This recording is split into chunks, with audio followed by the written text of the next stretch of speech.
our next session, and we've got Victor from Milliman joining us to present the first part of a two-part sessions today, where he'll be talking about asset allocation, asset allocation analytics, and where do the risks lie and how big. And now, where are you hiding, Victor?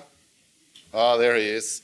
Now, everyone, I think, who's been at IMAP events over the past few years is familiar with Victor, but for those of you who are newer to these events, Victor's a principal with Milliman and heads up the investment solutions team here in Australia.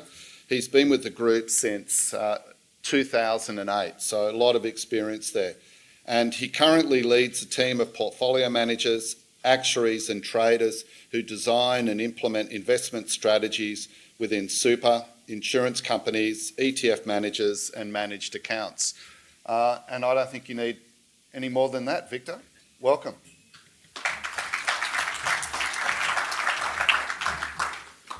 Hey guys, how's everyone? Hopefully the rain didn't stop anyone from coming in, which is nice.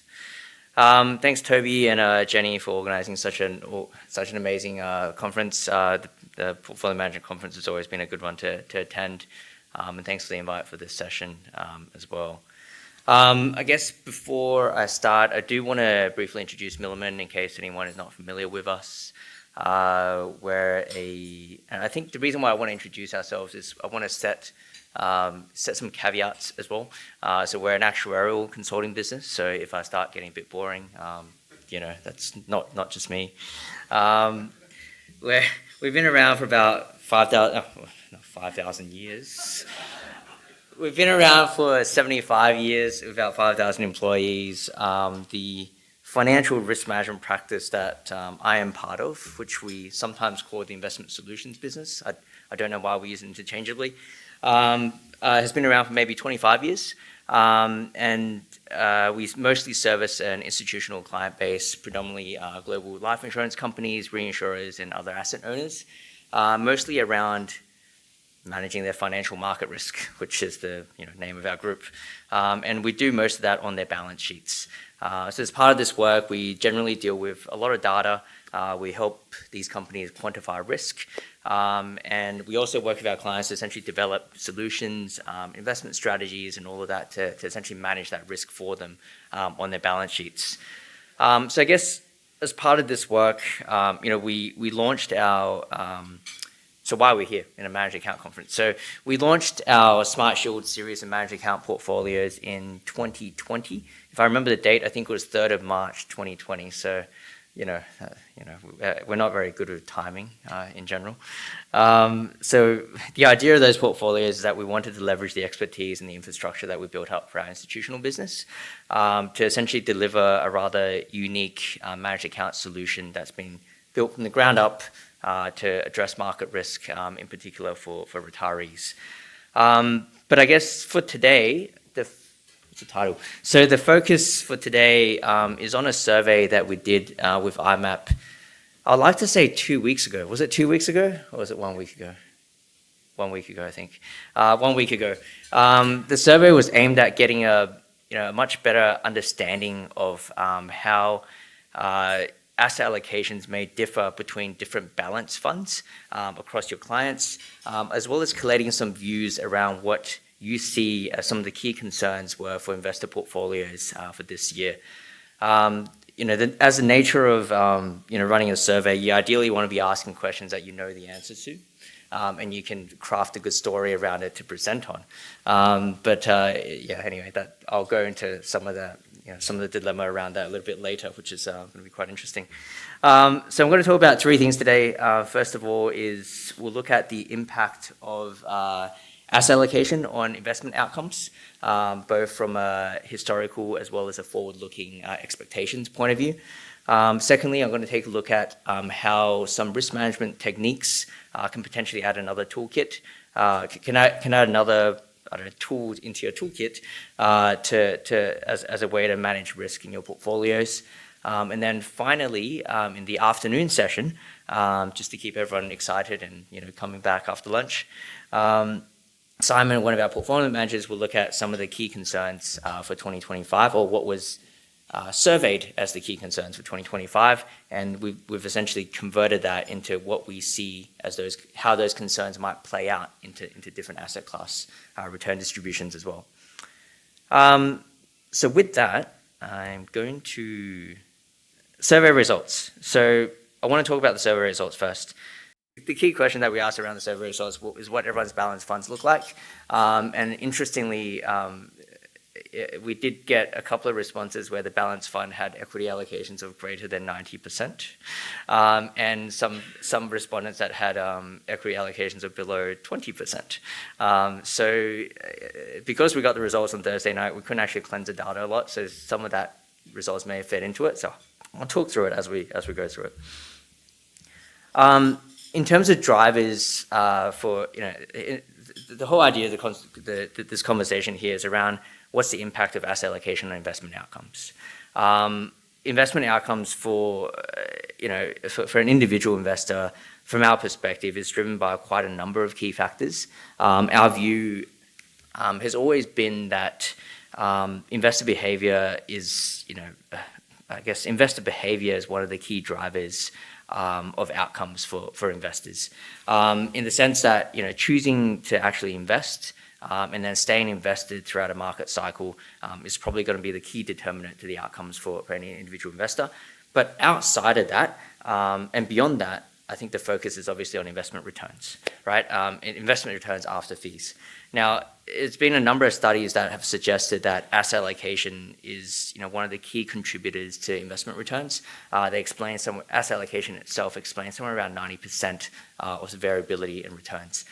There's been a number of variations of that study, but and there's been some debate about whether that 90% number is right or not, but in essence, it kind of makes sense. What you set as your strategic asset allocation would explain a large proportion of your returns. Everything else from the alpha you generate through instrument selection, the alpha you generate through DAA programs, GAA, various different types of investment strategies are all contributors, but from our perspective, we think they're a much smaller contributor. They represent what the remaining 10% looks like. Another key item that we like to focus on as well is fees. In the world of modeling investment outcomes for our typical institutional client base, everything is determined to be uncertain, especially from a regulatory reporting point of view. And the only thing that is certain is fees and how you bake that into it.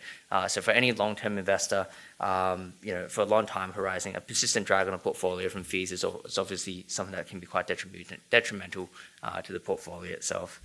But given what I promised to talk about today and what the survey is about, the focus is going to be mostly on asset allocation for the next couple of slides. So this is the annoying result that we saw from the survey. So we asked respondents what the allocation to major asset classes were for their balanced fund clients. So we summarized the result here into what is the allocation to growth assets in particular, given that is a large driver of returns. Here we see that the majority of the respondents have answered somewhere between 55 and 70% allocation of growth assets, with the average sitting at around 62%. We're going to mostly ignore the maximum one at 92%. I think that someone may have misread the question around the balance returns, but unfortunately I didn't strip that out of the data, so let's just focus on the 25th and 70th percentiles. I guess despite the various headwinds and the concerns that we see in the markets right now, especially around valuations, geopolitics, everything that Trump has to offer as well, it seems that the average allocation of growth assets of balanced funds is showing a slight tilt towards growth assets at 62% for the average here.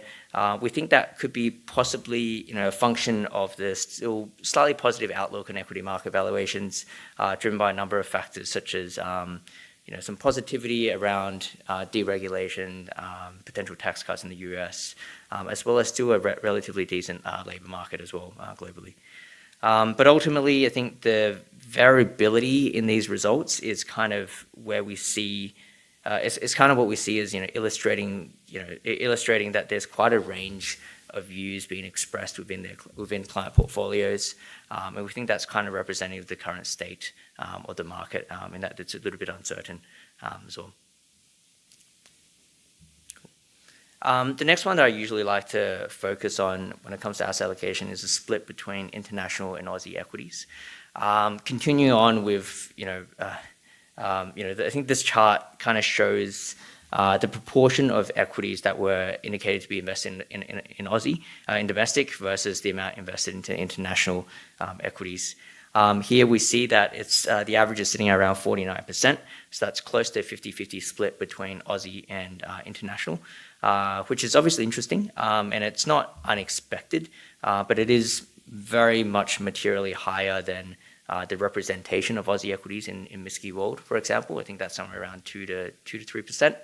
And it's also a bit higher than the equivalent split within the Morningstar's target allocation balanced benchmark as well.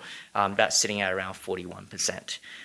Naturally, local investors here, local investors anywhere generally have a good, strong home bias. And that kind of makes sense from the perspective of familiarity, makes sense from the perspective of domestic equities generally being a better hedge for inflation than international equities. So that all kind of makes sense. But I think a more definitive explanation in Australia is the presence of franking credits. Franking credits add somewhere around 1% per annum to returns here. And once you factor that into a typical mean variance framework or any kind of asset allocation framework, it has the general effect of increasing the optimal allocation to Aussie equities quite materially. And definitely well beyond that 2% representation in the world. That home bias, is not just in the world of managed accounts. You see that within the superannuation funds quite materially as well. The average super fund's exposure to Aussie equities represents somewhere around 44% of their total exposure to equities. So actually not too different of a number to what we see here. But I guess the trend within super over the past couple of years is for that allocation, for that home bias to progressively decline over the past couple of years, and it's something that we expect will decline further over the next couple of years as well. And that's predominantly because as the super funds grow and they merge, every individual fund has a very large position in the Aussie equity market, and they have to address concerns around capacity, liquidity, and all of that. The other reason that I think, maybe within the managed account space, why you might have a slightly higher tilt towards Aussie is just because there might be a higher proportion of older members, older clients in this pool. Older clients generally are, they could be more in the pension phase, that because of their tax bracket that they're in, the franking credits provide a slightly more material benefit to them as well. So, all in all, this is kind of not too different from what we were expecting here. So this is a good result from the survey, unlike the other slide earlier. So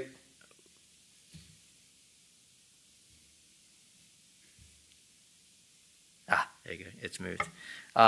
Again, I am a little bit annoyed that I didn't take out the outlier of the 95%, 97% allocation to equities here. But look, what we've done here is use the balanced fund asset allocation provided by respondents.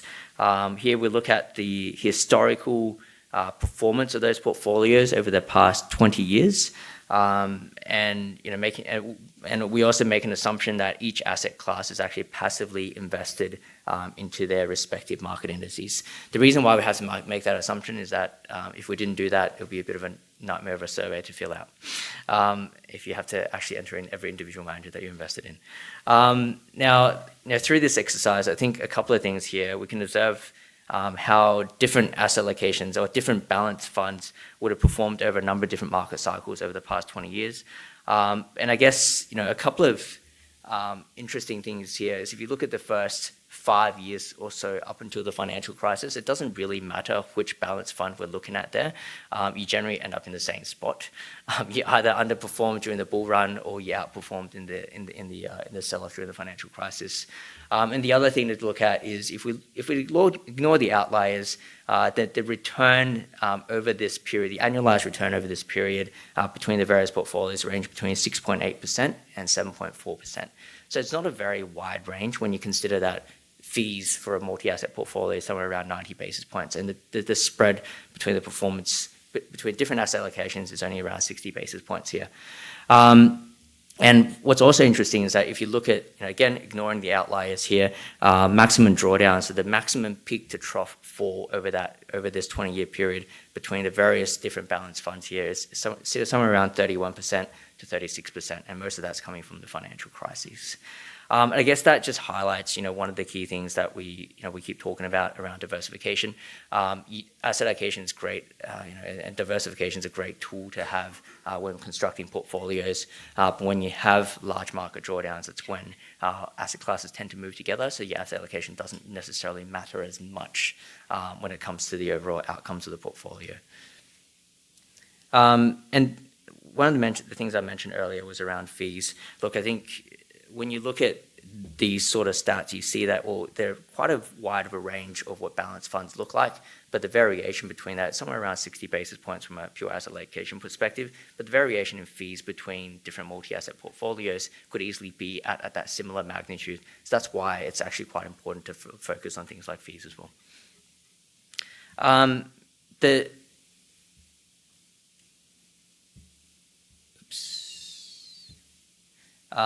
The next slide. Missed it. Hang on. Did I miss it? There we go. Is this it? So what we did here in this slide is essentially zoom in on the sell-off during the two market crises that we've had over the past 20 years. The first one being the financial crisis of 2008, the second one being the COVID period that we had in 2020. What we really want to do is zoom in on those periods to see what the various different balanced funds did over that period. I think, as we saw earlier, the financial crisis is a period where a lot of asset classes did move together. So irrespective of how you allocate your assets, the portfolios all fell by quite a material margin.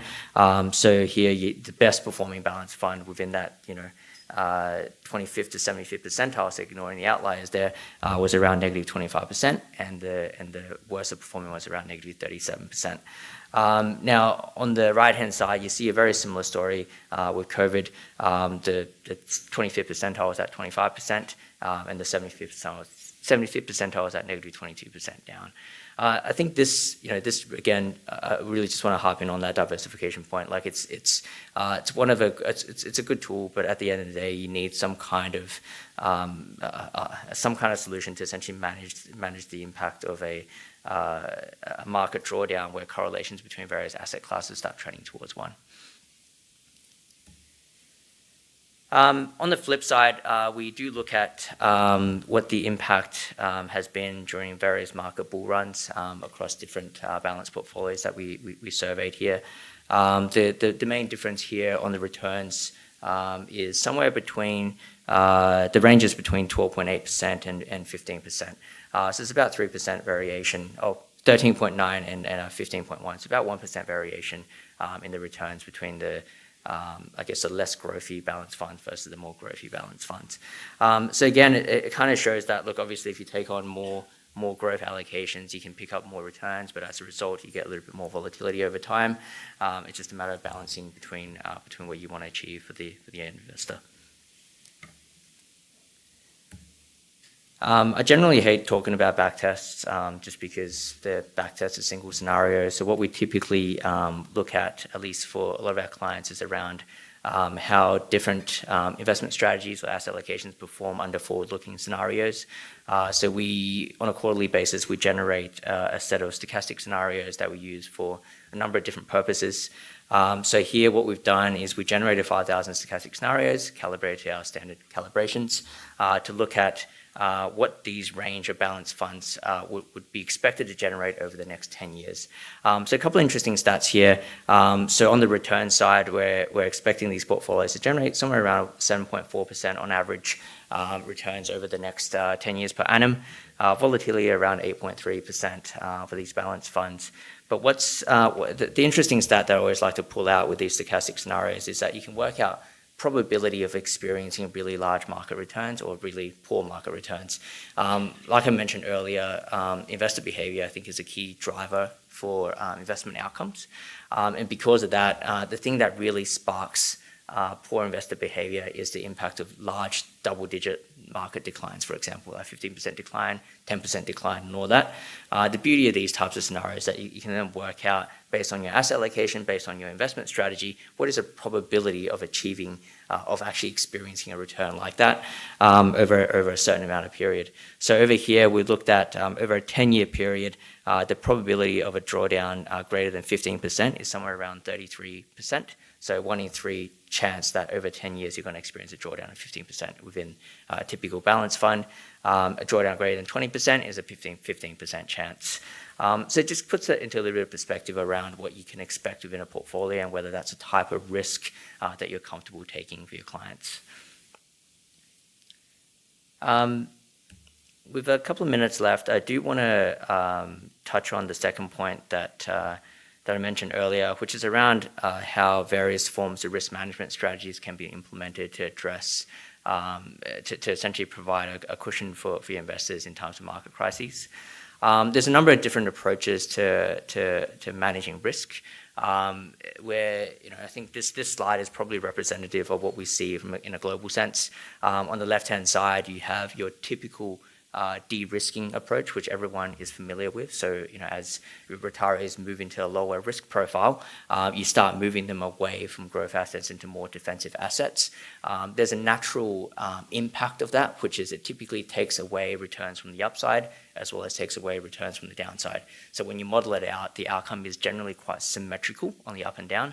And the other impact there's an impact generally on average returns as well. So if you project out what you expect the average return for a balanced fund is compared to a growth fund, you generally take away somewhere about 80 to 90 basis points away from that.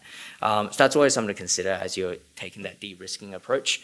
The box in the middle is not an approach that I think many of us here locally will be as familiar with. We call it the cap and floor approach, which is quite common in the US, especially in the ETF space, which is becoming quite popular.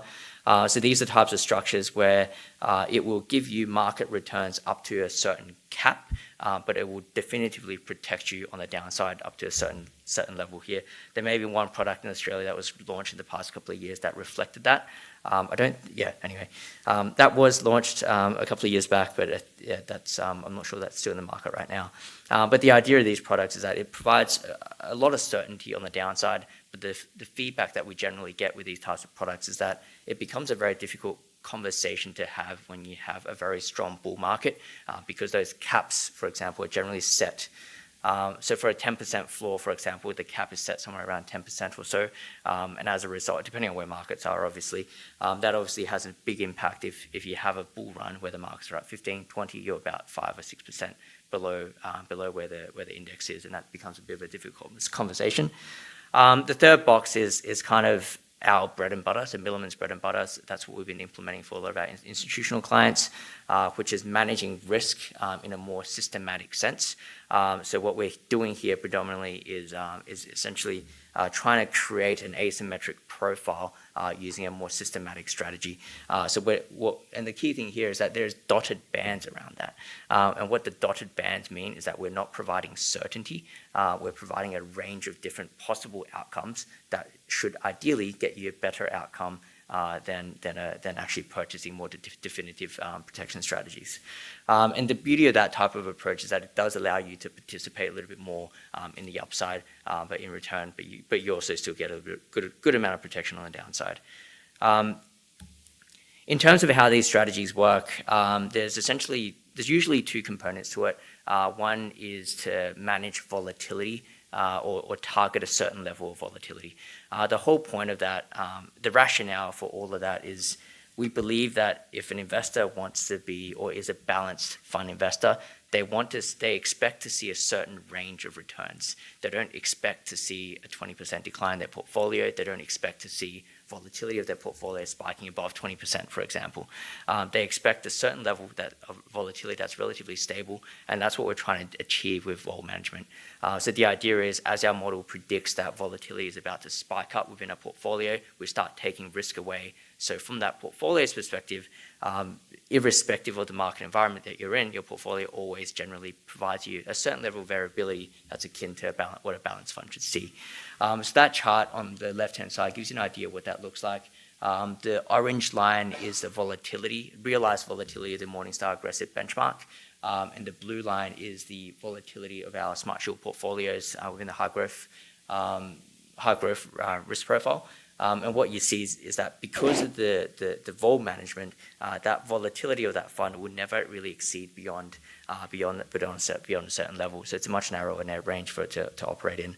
The second component of our risk management strategies is generally around put option replication.